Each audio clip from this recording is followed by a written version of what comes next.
Hello guys, I am Ankit Sharma and welcome back to our channel Commerce Shining Stars। जैसे कि हमने last part किया था, तो लास्ट पार्ट में हमने type of source of working capital में short term source of working capital कर लिए थे। आज हम लॉन्ग टर्म को देखेंगे और उसके आगे बढ़ेंगे। ये दोनों चीज़ हमारी हो गई थी, आज हम यहाँ से शुरू करेंगे। तो इसमें पढ़ने की कुछ खास ज़रूरत नहीं है, इसको हम ऐसे ही पढ़ लेते हैं। इक्विटी कैपिटल क्या होता है? एक्चुअल में इक्विटी कैपिटल होता है अगर आप शेयर्स इशू कर देते हैं। तो बस वर्किंग कैपिटल के लिए भी जब आपको पैसा लंबे समय के लिए चाहिए होता है तो आप इक्विटी शेयर्स को इशू कर देते हैं। सारा इसमें ये लिखा होगा। Equity comprise the nominal value of the all equity issued, sum of the their par value. Share capital can simply be defined as sum of the capital the company has receive from the investor for its shares. Simple सी बात है, हमें इसको पढ़ने की जरूरत ही नहीं थी। हम ऐसे ही बता रहे थे कि कंपनी क्या करती है, शेयर होल्डर्स को शेयर्स इशू कर देती है, उसके बदले में उनसे पैसे ले लेती है। वो पैसे किस काम आते हैं? Long term working capital. Simple. अगला लोन, ये भी एक बहुत अच्छा ऑप्शन है। ये कब आता है? ये लॉन्ग टर्म में जब हम लोन ले लेते हैं, मतलब कि हमने शेयर्स इशू नहीं करे, हमने लोन ले लिया। तो लोन का क्या काम होगा? लोन भी एक तरह का क्या है? डेबिट है। डेप्ट है। डेप्ट मतलब उधार। इसको कुछ नहीं होता। इसमें क्या होता है भाई, कंपनी को उधार के ऊपर क्या चुकाना पड़ता है? इंटरेस्ट। तो ये भी बहुत सिंपल है, इसमें भी कुछ करने वाला नहीं है। सिंपल सी बात है कि आपको ब्याज देना पड़ेगा लोन के ऊपर। जब आपको लंबे समय की जरूरत पड़ेगी तो आप लोन ले लेंगे, या फिर आप इक्विटी शेयर्स ले लेंगे। शॉर्ट टर्म की जरूरत पड़ेगी तो हमने जो पहले पॉइंट्स पढ़े थे, क्रेडिट का लेटर ऑफ क्रेडिट, या फिर कमर्शियल पेपर। सिंपल। आगे बढ़ते हैं। आगे है कंपोनेंट ऑफ वर्किंग कैपिटल। इसमें क्या क्या कंपोनेंट्स आते हैं वो पढ़ लेते हैं। देखिए, the working capital cycle is made up of 4 core component. इसमें 4 मेन कंपोनेंट आते हैं। एक आगे कैश और कैश इक्विवेलेंट, जो सबसे इंपॉर्टेंट है।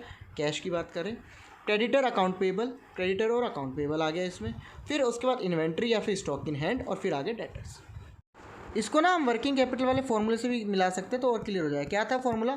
Current asset minus current liability. तो ये रही करंट एसेट्स, ये रही करंट एसेट्स, ये रही करंट एसेट, ये रही हमारी करंट लाइबिलिटी।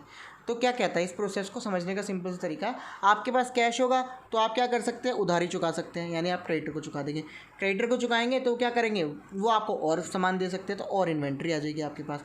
अब आपके पास इन्वेंट्री आएगी तो डेटर्स भी बढ़ेंगे, क्योंकि लोग खरीदने भी आएंगे। जब सामान होगा तो खरीदने आएंगे, तो वो खरीदने के बदले में कभी ना कभी तो कैश देंगे। कैश देंगे तो हमारे पास फिर से कैश आ गया। वही प्रोसेस बार बार चलेगा। कैश आएगा, कैश से हम क्या करेंगे? क्रेडिटर को पेमेंट करेंगे, उससे वो हमें इन्वेंट्री देगा। इन्वेंट्री देने के बाद डेटर्स हमसे खरीद लेंगे इन्वेंट्री, और उसके बाद हमें कैश दे देंगे। सिंपल। अब आगे चलते हैं। आगे आता है कैश। कैश बहुत इंपॉर्टेंट है, आपको पता है। कैश क्या होता है?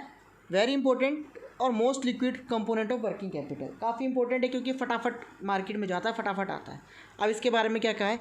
Holding cash involve cost, because the worth of cash held after a year will be less than value of cash on today. इसको हम एग्जाम्पल के थ्रू करेंगे, बहुत जल्दी समझ आएगा।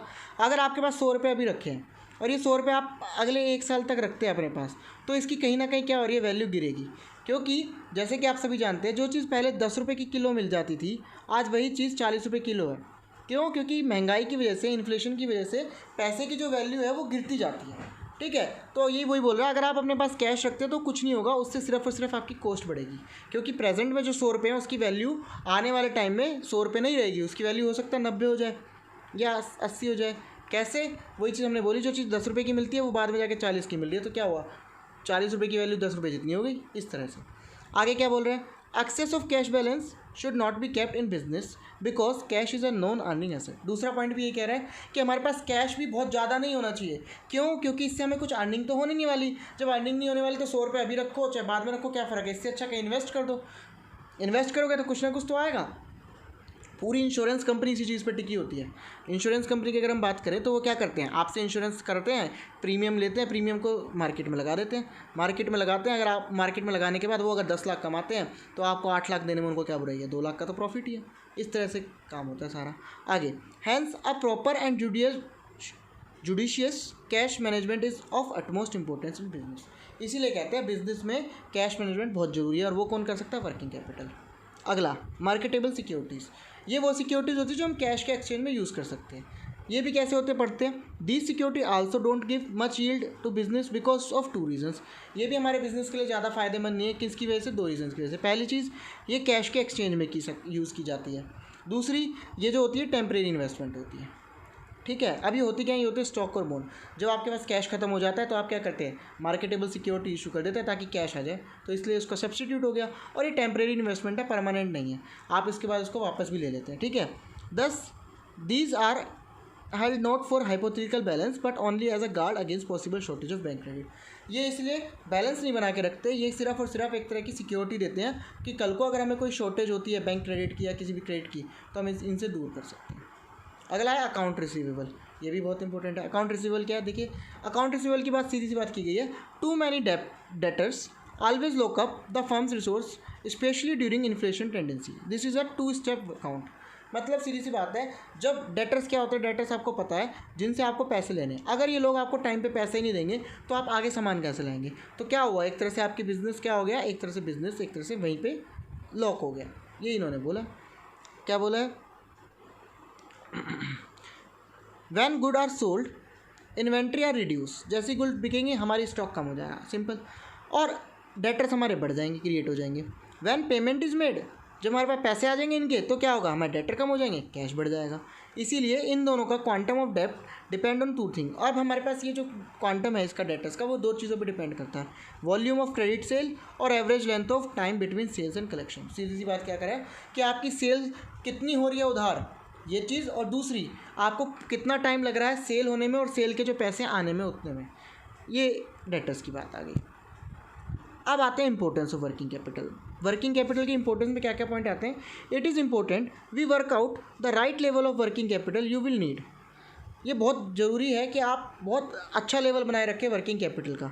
If the working capital is too, मतलब इसकी कुछ लिमिटेशंस कह सकते हैं, कुछ कमी है. अगर वो कमी होगी तो हमारे क्या क्या नुकसान हो सकते हैं, पढ़ते हैं.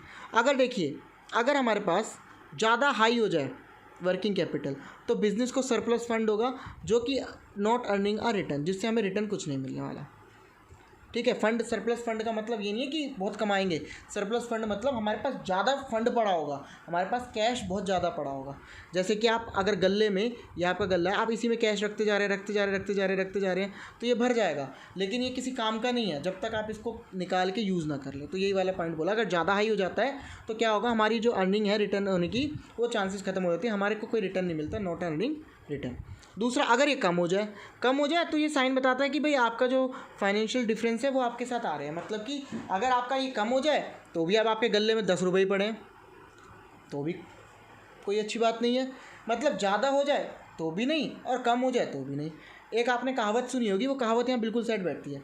अति हर चीज़ की बुरी होती है, चाहे वो किसी भी चीज़ की हो. अति जो होती है हर चीज़ की बुरी होती है. अगर किसी के अंदर ज़्यादा ज्ञान आ जाए, बहुत ज़्यादा घमंड आ जाए, हाई हो गया, तो क्या होगा, कुछ नहीं, कोई फ़ायदा नहीं है उसका, वो नई चीज़ सीखेगा ही नहीं.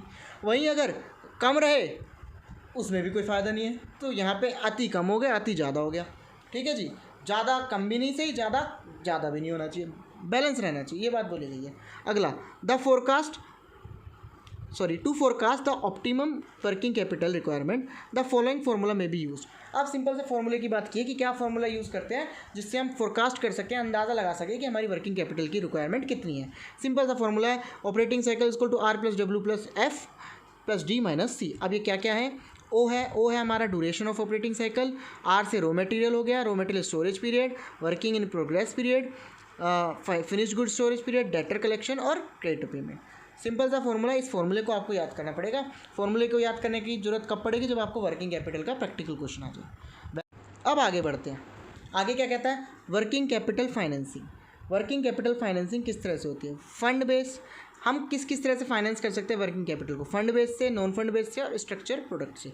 फंड बेस कैसे मतलब ना, जो अभी तक हमने पढ़ा है उस सब का हमने समरी निकाली है यहाँ पे और कुछ नहीं किया गया. Cash credit, overdraft, bill discount, working capital, demand loan. Non fund कैसे? Letter of credit, bank credit, bank guarantee, ये भी हमने पढ़ लिया. स्ट्रक्चर प्रोडक्ट आ गया factoring, commercial paper, securitisation, receivable और बायर सप्लाई क्रेडिट. बस इतना. इस तरह से हमारा आज का जो कॉन्सेप्ट है, जो वर्किंग कैपिटल मैनेजमेंट के बारे में हमें पढ़ना था, इसका पार्ट 1 ख़त्म हो गया है. सो थैंक यू. उम्मीद करते हैं आपको सारी चीज़ समझ आई होगी, एग्जाम्पल्स से बहुत अच्छे से क्लियर हुआ होगा. अगर स्टिल आपके कोई डाउट्स है तो आप हमसे पूछ सकते हैं. और अगर आपको ये फ़ायदेमंद वीडियो लगती है तो किसी को अगर चाहिए तो उसको भी आप हेल्प कर सकते हैं, शेयर कर सकते हैं. So thank you guys and bye.